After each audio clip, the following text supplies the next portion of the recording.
ಹುಟ್ಟ್ಯಾನ ಕ್ರಿಸ್ತ ಗೋದಲಿಯಾಗ ಬಂಗಾರ ಯಾಕ ತಂದಿರೋ ಇತ್ತಾನ ಕ್ರಿಸ್ತ ತೊಟ್ಟಿಲ ಒಳಗ ಚಿನ್ನದ ಮನಸ ತನ್ನಿರೋ ಕಂದ ಕಣ್ಣಾಗೈತಿ ಕಂದ ಎದೆಯಾಗೈತಿ ಮನಸೊಂದ ಮಾತ್ರ ತನ್ನಿರೋ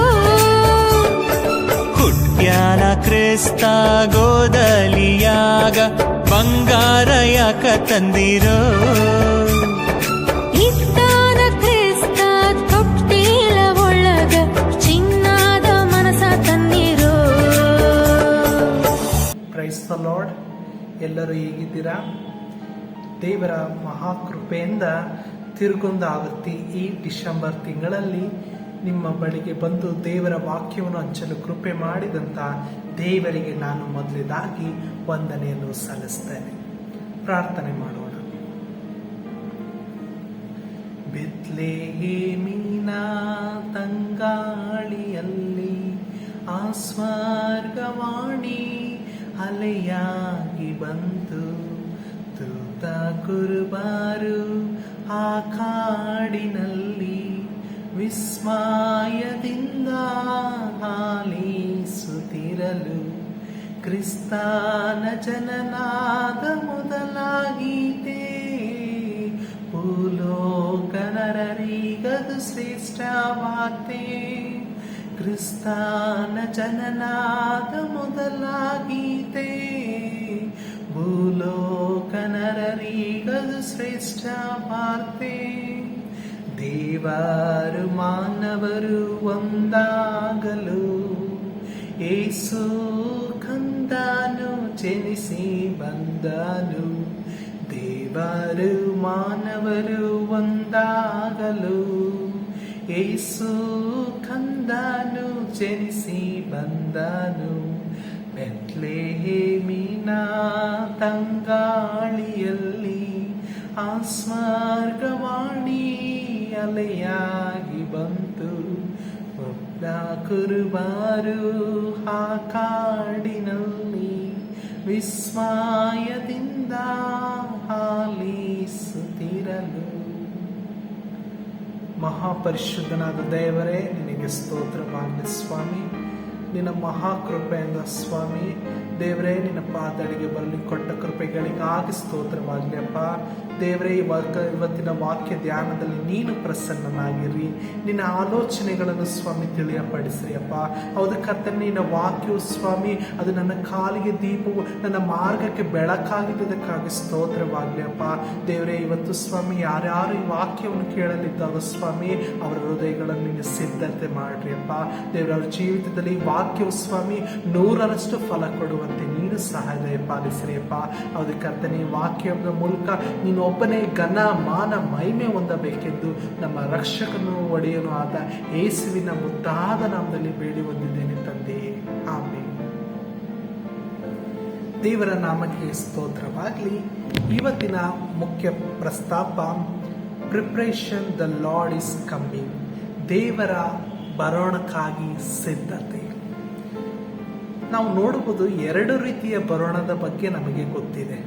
ಒಂದು, ಆಲ್ರೆಡಿ ನಮ್ಮ ರಕ್ಷಕನಾದ ಯೇಸು ಸ್ವಾಮಿ ಆತನು ದೀನಲ್ಲಿ ದೀನನಾಗಿ, ಆತನು ಬಡವರಲ್ಲಿ ಬಡವನಾಗಿ, ಆತನು ನಮ್ಮ ಪಾಪಗಳಿಗೋಸ್ಕರ, ನಮ್ಮ ಶಾಪಗಳಿಗೋಸ್ಕರ ಈ ಲೋಕಕ್ಕೆ ನರನ ರೂಪವನ್ನು ತಾಳಿ ಬಂದು ತನ್ನ ಪ್ರಾಣವನ್ನು ಕಲ್ವಾರಿ ಕ್ರೂಜೆಯ ಮೇಲೆ ಕೊಟ್ಟು ಆತನು ಮೃತ್ಯುಂಜಯನಾಗಿ ತಂದೆಯ ಬಲ ಪಾಶದಲ್ಲಿ ಕೂತ್ಕೊಂಡಿದ್ದಾನೆ. ಇದು ಮೊದಲನೆಯ ಬರೋಣ. ಅದೇ ರೀತಿಯಾಗಿ 2ನೇ ಬರೋಣ ಸಹ ಆತನು ನಮ್ಮನ್ನು ನ್ಯಾಯ ತೀರ್ಪುಗೊಳಿಸೋದಕ್ಕೋಸ್ಕರ ಆತನು ಬರುತ್ತಾನೆ. ಅದು 2ನೇ ಬರೋಣ. ಇವತ್ತು ನಾವು ಏನು ಮಾಡೋಣ ಅಂದರೆ 2 ಬರೋಣದ ಬಗ್ಗೆ ನಾವು ಇವತ್ತು ದೇವರ ವಾಕ್ಯವನ್ನು ನಾವು ಕೆಲವೊಂದು ಕ್ಷಣ ನಾವು ಧ್ಯಾನ ಮಾಡೋಣ.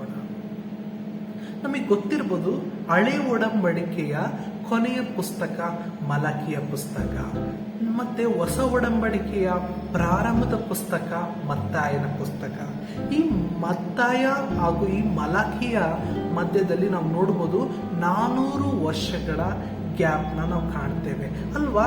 ಆದಿ ಕಾಂಡದಿಂದ ಪ್ರಾರಂಭವಾದಂಥ ದೇವರ ವಾಕ್ಯವು, ದೇವರ ಸೃಷ್ಟಿ ಕಾರ್ಯವು ಅದೇ ರೀತಿ ಸಾಗುತ್ತಾ ಸಾಗುತ್ತಾ ಬಂದು ಮಲಾಖಿಯದಲ್ಲಿ ನಿಲ್ಲಲ್ಪಡ್ತದೆ. ಆದ್ಮೇಲೆ ಪುನಃ ಅದು ಮತ್ತಾಯದಲ್ಲಿ ಪ್ರಾರಂಭವಾಗ್ತದೆ. ನಾವು ನೋಡ್ಬೋದು ಈ 400 ವರ್ಷಗಳು, ಈ ಮಲಾಖಿಯಿಂದ ಮತ್ತಾಯದವರೆಗೆ ಇರುವಂತ 400 ವರ್ಷಗಳನ್ನ ಎಲ್ಲರೂ ಹೇಳ್ತಾರೆ ಇದನ್ನು ಸೈಲೆಂಟ್ ಪೀರಿಯಡ್ ಅಂತ ಕರೀತಾರೆ. ಯಾಕೆ ಆ ಸಮಯದಲ್ಲಿ ದೇವರು ಮಾತನಾಡಿಲ್ವಾ? ಅಲ್ಲಿ ನೋಡ್ತೇವೆ, ಅಲ್ಲಿ ಪ್ರವಾದಿಗಳನ್ನು ಯಾರು ಕಾಣಲ್ಲ, ಅಲ್ಲಿ ಯಾರು ದೇವ ಭಕ್ತರು ಕಾಣಲ್ಲ, ಯಾವ ಪ್ರವಾದನೆಗಳು ಕಾಣೋದಿಲ್ಲ, ಯಾವ ವಾಣಿಗಳು ಕಾಣೋದಿಲ್ಲ, ಅಲ್ಲಿ ನಾವು ಯಾವ ದರ್ಶನಗಳು ಸಹ ಕಾಣೋದಿಲ್ಲ. ಹಂಗಂದ್ರೆ ದೇವರು ಏನ್ ಮಾಡ್ತಿದ್ರು? ಅದೊಂದು ಸೈಲೆಂಟ್ ಪೀರಿಯಡ್ ಆಗಿತ್ತಾ?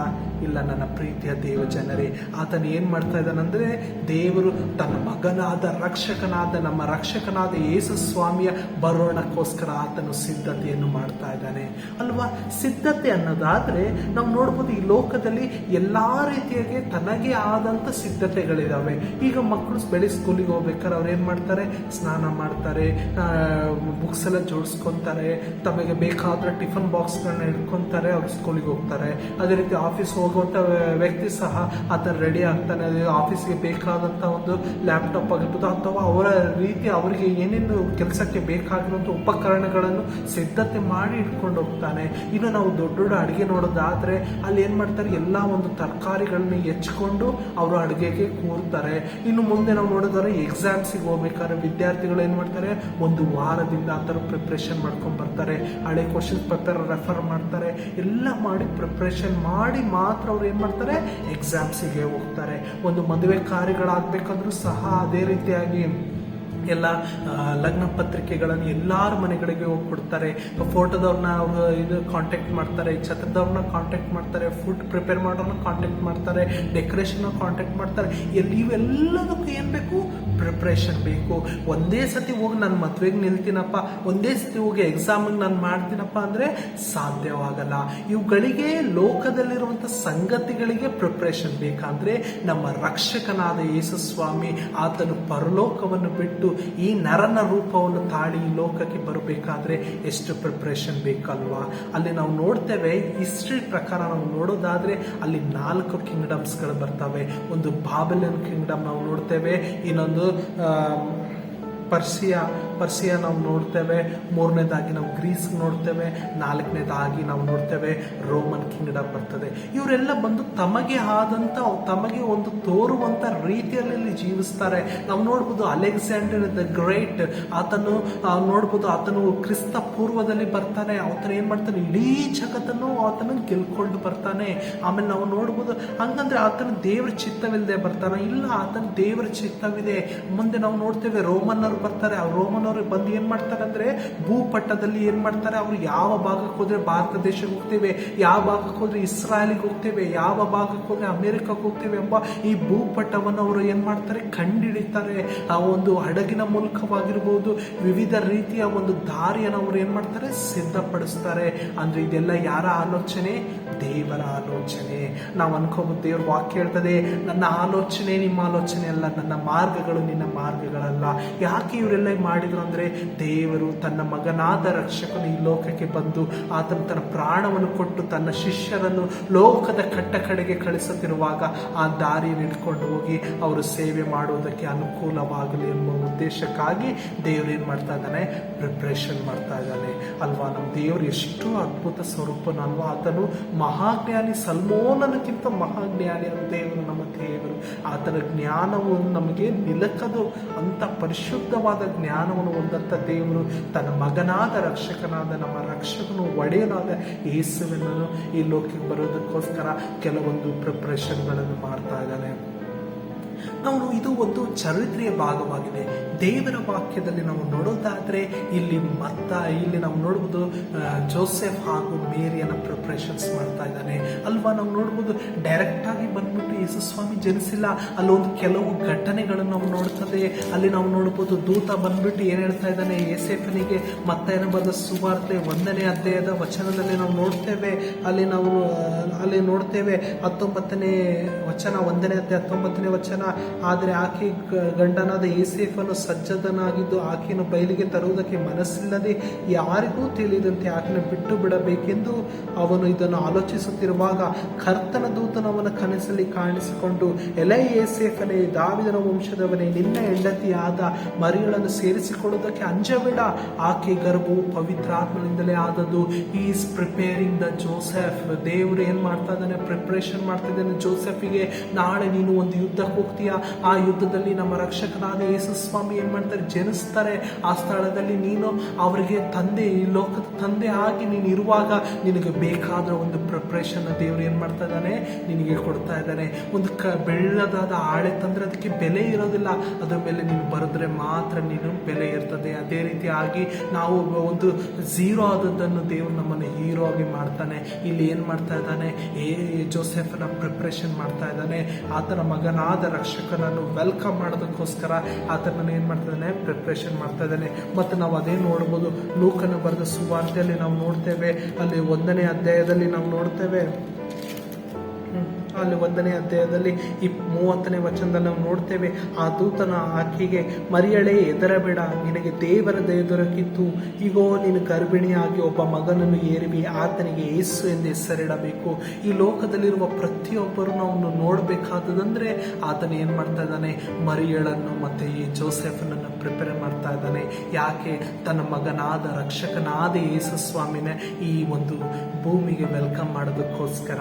ಇದು ಒಂದು ಭಾಗವಾದ್ರೆ ಇನ್ನೊಂದು ಭಾಗದಲ್ಲಿ ಇನ್ನೊಬ್ಬರನ್ನ ಪ್ರಿಪೇರ್ ಮಾಡ್ತಾ ಇದ್ದಾನೆ. ಅದನ್ನೇ ಯಾರಂದ್ರೆ ಜಕ್ಕರಿಯ ಹಾಗೂ ಎಲಿಜಬೆತ್. ನಾವು ನೋಡ್ಬೋದು, ಈ ಜಕ್ಕರಿಯ ದೇವರಲ್ಲಿ ಭಯಭಕ್ತಿ ಇರುವ ವ್ಯಕ್ತಿ, ಆದ್ರೆ ಆತನಿಗೆ ಏನಾಗಿರಲ್ಲ? ಮಗು ಆಗಿರೋದಿಲ್ಲ.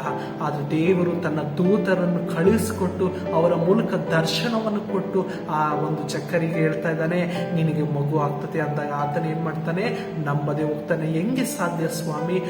ನನ್ನ ಹೆಂಡತಿ ಆಕೆ ಮುಪ್ಪಿನ ಪ್ರಾಯದವಳು. ಇಲ್ಲಿ ನೋಡ್ಬೋದು, 2 ಡಿಫ್ರೆನ್ಸಿಯೇಷನ್ ನೋಡ್ತೇವೆ. ಒಂದು, ಇನ್ನೂ ಟೀನೇಜ್ ಅಲ್ಲಿರುವಂತ ಮರಿಯಳು, 16 ವರ್ಷಗಳು ಇರ್ಬೋದು, ಏನೋ ಗೊತ್ತಿಲ್ಲ. ಇನ್ನೊಂದು ನೋಡ್ಬೋದು, ಮುಪ್ಪಿನ ಪ್ರಾಯಸ್ಥದಲ್ಲಿರುವಂತ ಎಲಿಜಬೆತ್, ಈಗಿಗೂ ಮಗು ಆಗ್ತಾ ಇದೆ. ದೇವರ ನೋಡ್ರಿ ಆಲೋಚನೆ, ಅದು ನಮ್ಮ ಜ್ಞಾನಕ್ಕಿಂತ ಮಿಗಿಲಾದ ಆಲೋಚನೆ ಆತನ ಆಲೋಚನೆ ಆಗಿದೆ. ಅವ್ರು ಏನ್ ಮಾಡ್ತಾ ಇದ್ದಾರೆ? ದೇವರು ಆತನ ತನ್ನ ಜಕ್ಕರಿಯನಿಗೆ ಹೇಳ್ತಾ ಇದ್ದಾರೆ, ನಿನಗೊಂದು ಮಗುವನ್ನು ದಯಪಾಲಿಸ್ತೇನೆ, ಅವನಿಗೆ ನೀನು ಯೋಹಾನನೆಂದು ಹೆಸರಿಡಬೇಕು ಅಂತ ಅಲ್ವಾ? ಆತನ ಮುಂದೆ ಏನ್ ಮಾಡ್ತಾನೆ? ದೇವರ ದಾರಿಯನ್ನು ಸಿದ್ಧ ಮಾಡ್ತಾನೆ. ಅಲ್ಲೆಲ್ಲೂಯಾ. ನಾವು ನೋಡ್ಬೋದು, ಅದೇ ಯೋಹಾನ ಏನ್ ಮಾಡ್ತಾನೆ? ಮುಂದೆ ತನ್ನ ಮಗನ ವಿಷಯವಾಗಿ ಪ್ರವಾದನೆಯನ್ನು ನುಡಿತಾನೆ. 1ನೇ ಅಧ್ಯಾಯದ 76ನೇ ವಚನ, ನೀನಾದರೂ ಪರಾತ್ಪರ ಪ್ರವಾದಿ ಎನಿಸಿಕೊಳ್ಳುವಿ, ನೀನು ಕರ್ತನ ಮುಂದೆ ಹೋಗಿ ಆತನ ದಾರಿಯನ್ನು ಸಿದ್ಧ ಮಾಡುವನಾಗಿಯೂ ಅಲ್ವಾ? ಯಾರ ದಾರಿ ಸಿದ್ಧ ಮಾಡ್ತಾ ಇದ್ದಾನೆ? ಕರ್ತನ ದಾರಿ ಅಲ್ವಾ?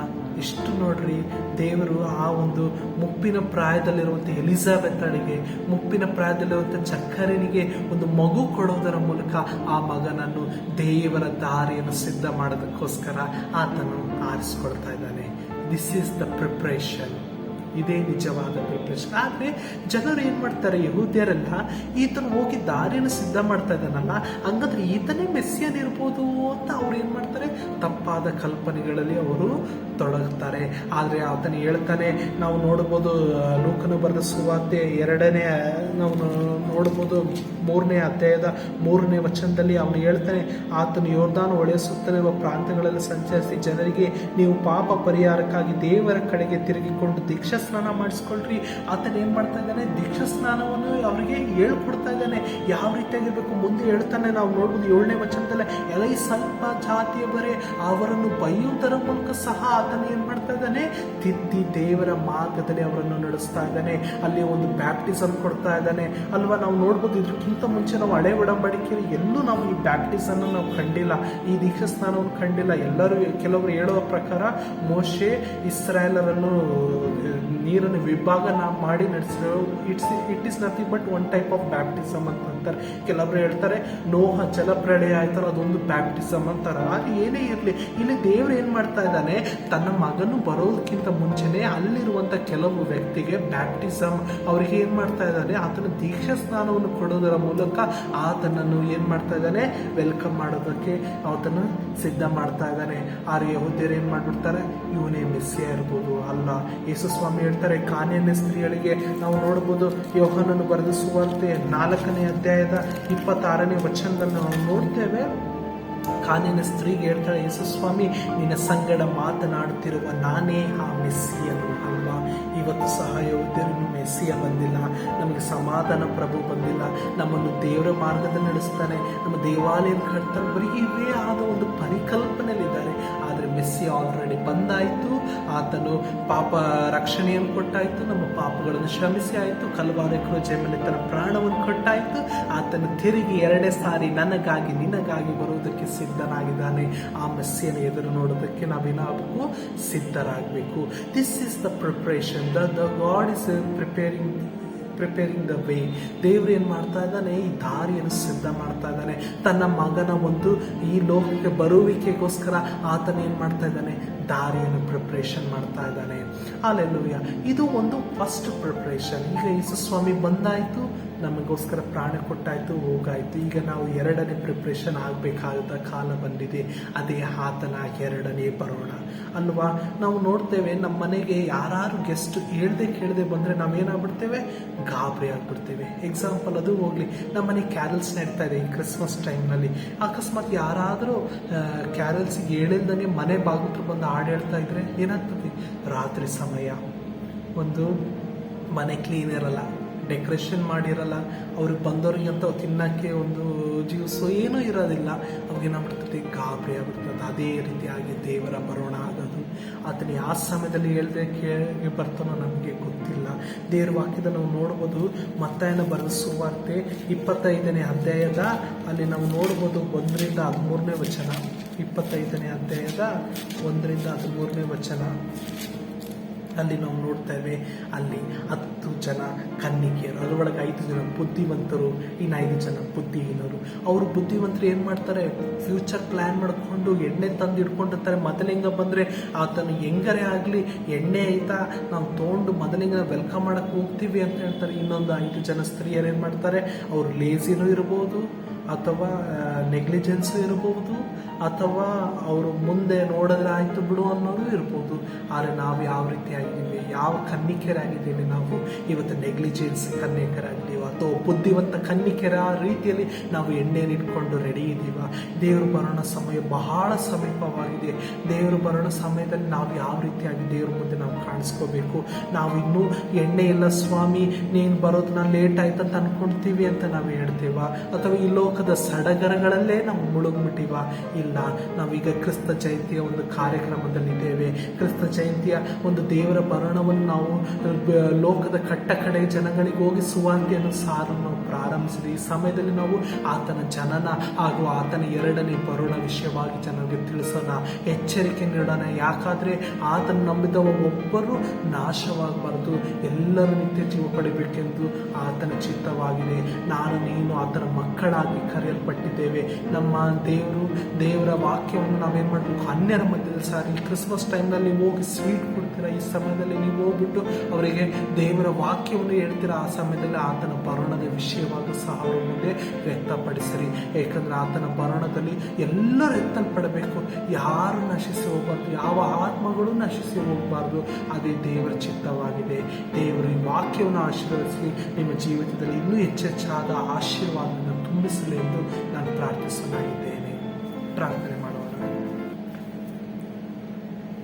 ಕರ್ತನ್ ಬರುವ ದಿನವು ಭಕ್ತರಿಗೆ ಆ ದಿನವು ತುಂಬ ಆನಂದವೋ, ಯಾರ್ಯಾರು ಸಿದ್ಧರಾಗಲಿಲ್ಲವೋ ಆ ದಿನವು ತುಂಬ ದುಃಖಕಾರವೋ.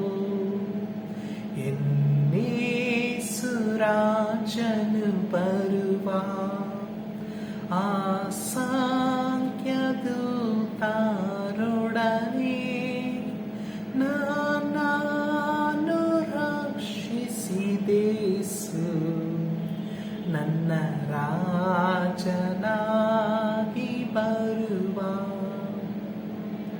ಮಹಾಪರಿಶುದ್ಧನಾದ ದೇವರೇ, ಈ ವಾಕ್ಯಗಳಿಗಾಗಿ ನಿಮಗೆ ಸ್ತೋತ್ರವನ್ನು ಸಲ್ಲಿಸ್ತೇನೆ ಅಪ್ಪ. ದೇವರೇ, ನಿನ್ನ ಬರೋಣಕ್ಕಾಗಿ ನಾವು ಸಿದ್ಧರಾಗ್ತಿರುವಾಗಪ್ಪ ಕರ್ತನೆ ಬುದ್ಧಿವಂತ ಸ್ವಾಮಿ ಕನ್ನಿಕೆಯರ ರೀತಿಯಲ್ಲಿ ಕರ್ತನೆ ನಾವು ಜೀವಿಸೋದು ಸಹಾಯ ಪಾಲಿಸ್ರಿ. ಇನ್ನು ಎಷ್ಟೋ ಆತ್ಮಗಳು ಸ್ವಾಮಿ ನಿನ್ನ ಕಡೆಗೆ ತಿರುಗಿಲ್ಲ ಸ್ವಾಮಿ, ತಮ್ಮ ಲೋಕದ ಜೀವಿತದಲ್ಲಿ ಸ್ವಾಮಿ ತೊಡಗಿದ್ದಾರೆ ಅಪ್ಪ. ಯೇಸುವೆ, ನೀನು ಅವರ ಹೃದಯಗಳನ್ನು ನೆಟ್ಟಗೆ ಮಾಡ್ರಿ ಸ್ವಾಮಿ. ಅಂದು ಸ್ವಾಮಿ ಸ್ನಾನಿಕನಾದ ಯೋಹಾನನು ಕರ್ತನೆ ನಿನ್ನ ಬರೋಣಕ್ಕಾಗಿ ಸ್ವಾಮಿ ಕರ್ತನೆ ಅವನು ಕೂಗಿ ಸಾರಿ ಹೇಳಿ ಜನರನ್ನು ಸ್ವಾಮಿ ನಿನ್ನ ಮಾರ್ಗದಲ್ಲಿ ನಡೆಸ್ತಿದ್ದ. ಈಗ ಸ್ವಾಮಿ ಈಗಲಾದರೂ ಕರ್ತನೆ ನಿನ್ನ ಮಕ್ಕಳಾದ ನಮಗೆ ಆ ಅಧಿಕಾರವನ್ನು ಕೊಟ್ಟಿದೆಯಪ್ಪ. ನಾವು ಕರ್ತನೆ ನಿನ್ನ ಬರೋಣವನ್ನು ಸ್ವಾಮಿ ನಿನ್ನ ಪ್ರತಿಯೊಬ್ಬರ ಮುಂದೆ ಹಂಚಿಕೊಂಡು ನಿನ್ನ ಬರೋಣಕ್ಕೆ ಸಿದ್ಧರಾಗಿ ಶುದ್ಧರಾಗಿ ನಿಲ್ಲುವಂತೆ ನಿನ್ನ ಸಹಾಯ ಪಾಲಿಸಿದೆಯಪ್ಪ. ಈ ವಾಕ್ಯವನ್ನು ಆಶ್ವಾಸಿದ ಜೀವಿತದಲ್ಲಿ 100ರಷ್ಟು ಕಾರ್ಯರೂಪಕ್ಕೆ ಬರುವಂತೆ ನಿನ್ನ ಸಹಾಯ ಪಾಲಿಸ್ರಿ. ಈ ಒಂದು ಸ್ವಾಮಿ ಅದು ಕರ್ತನೆ ವಾಕ್ಯ ಕೇಳಿದಂತೆ ಎಲ್ಲಾ ಮಕ್ಕಳ ಮೇಲೆ ಕೃಪೆಯಲ್ಲಿ ಅವರು ಯಾವ ಕೊರತೆಯಲ್ಲಿ ಸ್ವಾಮಿ ಯಾವ ಕಣ್ಣೀರಲ್ಲಿ ಈ ವಾಕ್ಯವನ್ನು ನೋಡ್ತಾ ಇದ್ದಾರೋ ಅಪ್ಪ, ಈ ಸಮಯದಲ್ಲಿ ಅವರೆಲ್ಲಗಳಿಂದ ನೀನು ಬಿಡುಗಡೆಯನ್ನು ಕೊಟ್ಟು ಕೈ ಹಿಡಿದು ನಡೆಸಬೇಕೆಂದು ನಮ್ಮ ರಕ್ಷಕನು ಒಡೆಯನಾದ ಯೇಸುವಿನ ಮುದ್ದಾದ ನಂದಲ್ಲಿ ಬೇಡುವುದೇನೆ ತಂದೆ. ಆಮೇಲೆ ಆಮೇಲೆ ಆಮೇಲೆ. ದೇವರು ನಿಮ್ಮನ್ನು ಆಶೀರ್ವದಿಸಲಿ.